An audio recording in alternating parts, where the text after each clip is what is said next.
Hello there, boys and girls. Welcome back to another episode of the Arsenal Save. It's going to be nice and short today. We're just going to go through all of the transfers we've gone through. Going to go through some of the comments in the comment section of the last episode.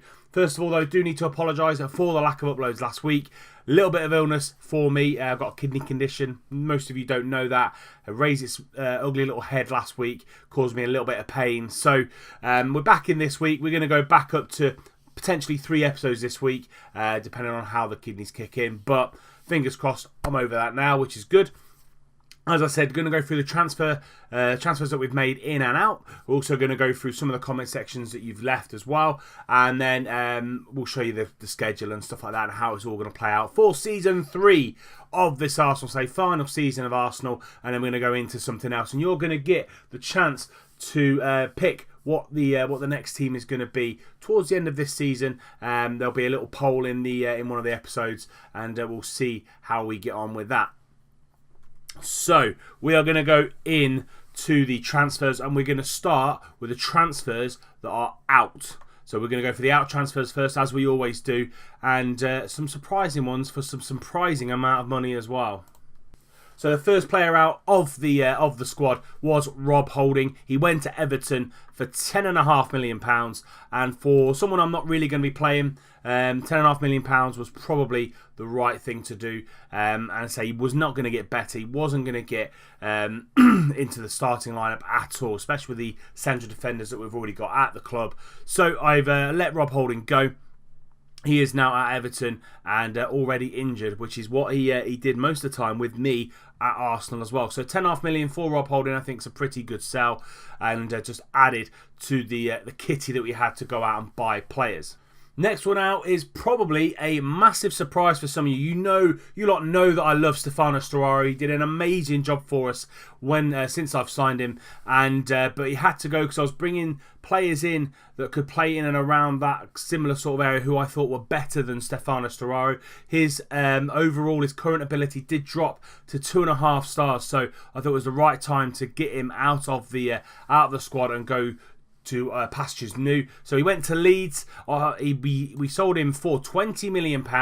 We bought him in for £6.5 million. It's a really good business there for us. Kind of in the Arsenal Wenger mould, but really good business for us. Since he was in with us, he got 7.0 at least the average ratings, and he played some really good games. He didn't play that much last season, 25 games compared to 30, but for £20 million, 2 Leeds. Unfortunately, Stefano Sturaro is no longer an Arsenal player.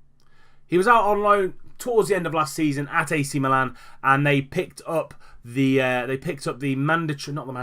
optional fee clause as well. So we sold him out for £21.5 million. Again, I don't mind losing a little bit of money on that one because Arsenal bought him in for £42.5, and he just wasn't going to play for me because I brought in some really good players in that in that attacking midfielder role. He played 16 times on loan for AC Milan, 7.18, 3 goals, 3 assists, and 3 player of the matches. So they took the option on him, and he is now an AC Milan player. We sold him for £21.5 million, as I said, and again his current ability was dipping. His was 2.5 stars as well. So we just made the decision. He's gone. Mesut Özil is now a Milan player. Son Heung-min is the next one out now. He's also gone to Everton alongside Rob Holding. He's 27 years old. Again, didn't really play for us last season. 17 appearances, 2 goals, 2 assists, 6.84. Probably the weakest winger that we had at the squad last season. So he is on his way out. We bought him for 18.75 million, as you can see there. Sold him for 24.5. So again, more money in the bank, more profit that we've had on a player. And again, he was on an amazing wage for a rotation player. I think it was on 145,000 a week. So get rid of him. Get rid of him from the wage bill. Get rid of him from the squad. Bring in and let people that are already in the squad, people like Reece Nelson and Alex Iwobi and Rene Adelaide, come in and do a positive job. Bring some of the youngsters through that are on the Arsenal books already. So Son Heung-min out of the Arsenal squad, and he's now an Everton player. So one of the final 3 sales of the transfer window so far, Moussa Dembele is now a Watford player. Again, like the other players that I've sold, didn't really get a look in his time at Arsenal, just because Lacazette was playing fantastically well. So last season he only played 11 games, but he got 6 goals, 6.93. Bought him in for 17 million, sold him for 25 million, got some really good profit on him as well. He's a Watford player already, and I'm sad to see him go. He's only 23, so we're probably losing him before he's hit his prime. But again, wasn't gonna play. Now we bought Timo Werner in. Timo Werner's kind of 6 months. First 6 months for the club have been absolutely phenomenal, and have also, again, using the youth that's already at Arsenal, going to strengthen or fill out the squad a little bit more. And Moussa Dembele is now no longer an Arsenal player. He is now a Watford player, moved to another club in London. Now, these next two are massive players that have left the club, but for massive fees. So Jack Wilshere is now no longer a Arsenal player. Again, and one of these other players that went down to 2.5 star, and I just thought, I need to sell him. I need to get the money in. He's 27 years old. He wasn't going to get better. He was always going to get worse. And we sold him for £40 million, which is a fantastic sale there. He was one of the youngsters that came through the Arsenal Academy in 2007, 2008, and we have now sold him for £40 million. It's a really good sale for us. Southampton needed someone in that middle of the midfield to go and run things. They picked him up for £40 million. Good sale for us, and we've got another fantastic sale. A player that I wasn't going to sell, but with the fee that's involved, it's a little bit like Theo Walcott in previous seasons. And that player is Danny Welbeck. So Chelsea came to me and went, we want Danny Welbeck for £60 million. And I went, okay, yeah, you can have him, because I wasn't going to play him. I was going to try and bring some youth in from the youth squads and use a little bit more. Plus, I've got Thomas Lamar on that left-hand side. I've got Iwobi. I've got Lacazette up top as well. As you can see, didn't play very much for me last season. 11 appearances, 1 goal, 1 assist, 7.04. So I just thought £60 million for someone who's around about 29 now, I think. 28 years of age. 60 million for someone like that to Chelsea. Yeah, by all means, have him. I'm never going to use him in the vast amount of games this season. So he went, and I pocketed another £60 million. So Danny Welbeck at Chelsea now. They are all the outs. So that brought in about 200 odd million, 100 million just from Welbeck and Wilshere alone, and then we also had 170 odd million to spend as well. So these are the players that we have brought in.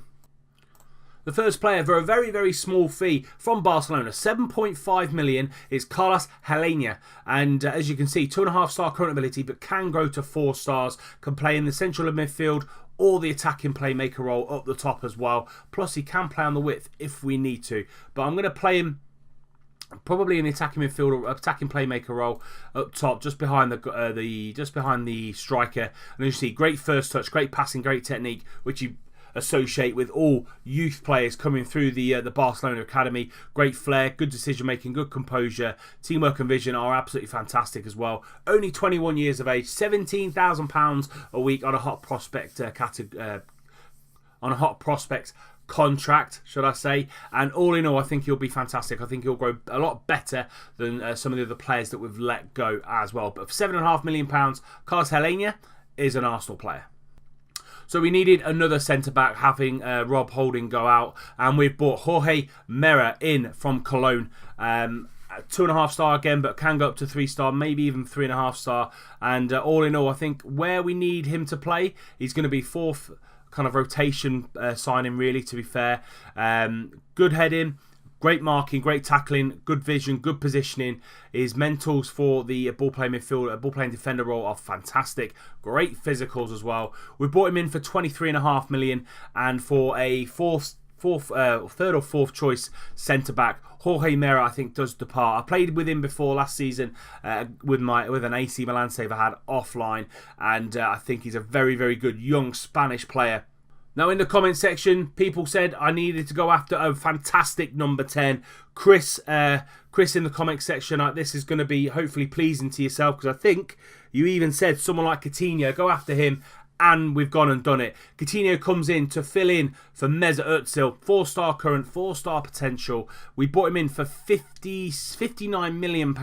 He's already worth £69 million on £150,000 a week, and he's going to be playing in this attacking playmaker role. As you can see, great first touch, great passing, great technique, good vision and flair, decision making, composure, and I think Philippe Coutinho is going to be the creme de la creme. He's going to take us to that next level, up alongside people like Thomas Lemar, Reece Nelson and Lacazette, and even Werner at the top there as well. I truly believe Philippe Coutinho is going to take us to the next level. He is an Arsenal player now, and as you can see from his non-competitive games at the bottom here, already started really well for a 7.86 for Philippe Coutinho. Awesome player, and first time I've managed him on the game actually, and I'm looking forward to it. And finally, we needed a central midfielder. We needed a really good box-to-box central midfielder, and we've gone and got him. Corentin Tolisso from Bayern Munich. They weren't going to play him, and I just thought box-to-box midfielder, we need one that's specific to that role. We've got a lot of deep-line playmakers,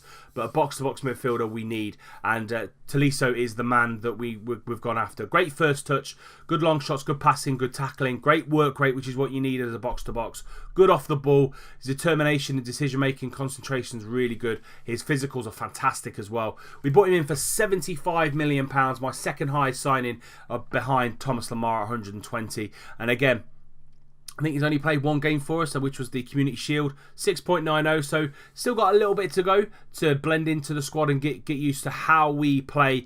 But that is the final signing I've made outside of your suggestions on the comment section. So how do you think we've done in the transfer window so far? We have sold the total amount of £207 million of players. We've brought in £165 million of talent. Plus, we do have a little bit more in the kitty. We've got £180 million to spend. £504,000 on the wage budget. I did try to sign in people like Griezmann, Nangolan, people like that, and either their wages were sky high. So Griezmann wanted something like 480 odd million per week. 480,000 per week, which was just astronomical. Nangolan just couldn't prize him away from Roma. I bid in 70, 80, 90 million. Roma just weren't interested in any of that. So all in all, we've still got a little bit of the budget to play, and this is where you come in. This is where I'm not going to make any more transfers from now until you write me in the comment section down below on what you want to see. I know Kobe has said in the comment section he's possibly looking for a new goalkeeper. We've got Petr Cech and Timo Horn. What are your reactions to that? Do you feel we need a new goalkeeper? This is the squad, as you can see here. So Reece Nelson is a little bit injured at the minute, so he's out for 5 weeks. Leon Goretzka is out for 7 weeks because he's torn his hamstring. So it's good that we've got the really good midfield cover there with Xhaka, Ramsey, Tolisso and Helena, who can play slightly deeper as well.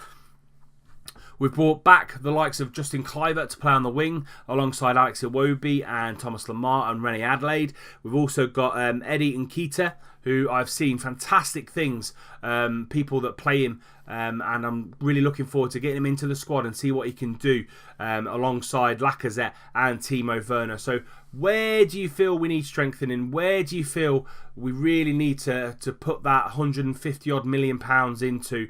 What do we need going into this season? So this is the pre-season that we've had so far. So as you can see here, scoring lots and lots of goals. Probably the hardest game out of all of those was either CSK Moscow or Sporting. And then we did beat Chelsea 1-0 in the Community Shield at Wembley. Domenico Berardi on the 45th minute scoring the goal for us, winning us that little trophy. So we've already got one trophy in the bag. Carabao Cup isn't really important to the board. Reaching the final of the FA Cup is what we're after. Reaching the quarterfinals of the Champions League, we did get the final last year. Hopefully we can go one better.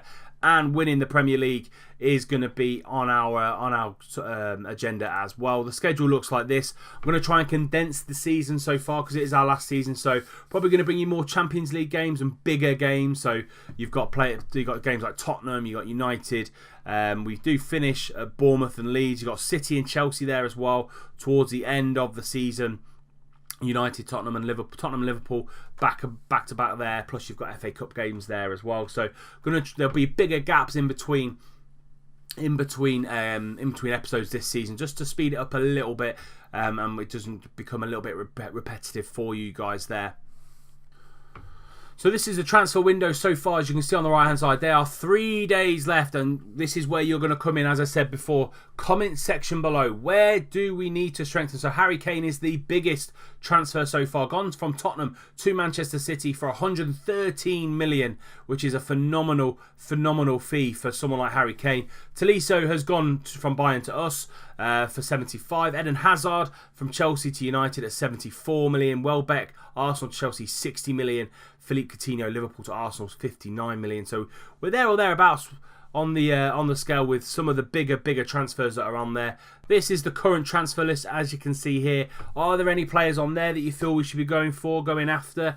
Are there any other players that you feel that we need to be bringing in that aren't on this list at all? Bit like Kobe said, possibly looking at Oblak from Atletico Madrid, or even Donnarumma for the goalkeeper spot. But again, leave me your comment section. Leave me your comments in the comment section down below, and hopefully we can bring some more players in the next 3 or 4 days before the transfer window shuts and before the season starts proper. So that is it for this transfer special-ish thing episode that we've been going. I said it's going to be short and sweet. We've gone through the ins, the outs, what you feel that we need. We will leave your comment section. Leave your comments in the comment section below. We've gone through what we've done in the pre-season and also won the Community Shield against Chelsea. And how do you feel we've done in the transfer window so far? But we need your help. Need your support in the comment section. What do you feel that we need? This is the squad, as I've said before. Where do you feel we need to strengthen? Again, all your comments. I'm not going to do anything until we get some comments in the comment section down below. That's it for today's episode. Thank you very much for your support. Sorry about the long gap between the 2 episodes. I do appreciate your patience of getting this episode out for you. As always, if you have enjoyed it, please do leave it a like. Subscribe to the channel if you're new and you don't want to miss out on any more content that's going to be coming forward in the next coming weeks and months. And until next time, when we start our Champions League, that's when we're going to come back. We're going to come back at the start of our Champions League draw, and possibly either Liverpool or Tottenham, depending on who we get in our Champions League group. We'll see you then, and until then, I'll see you soon.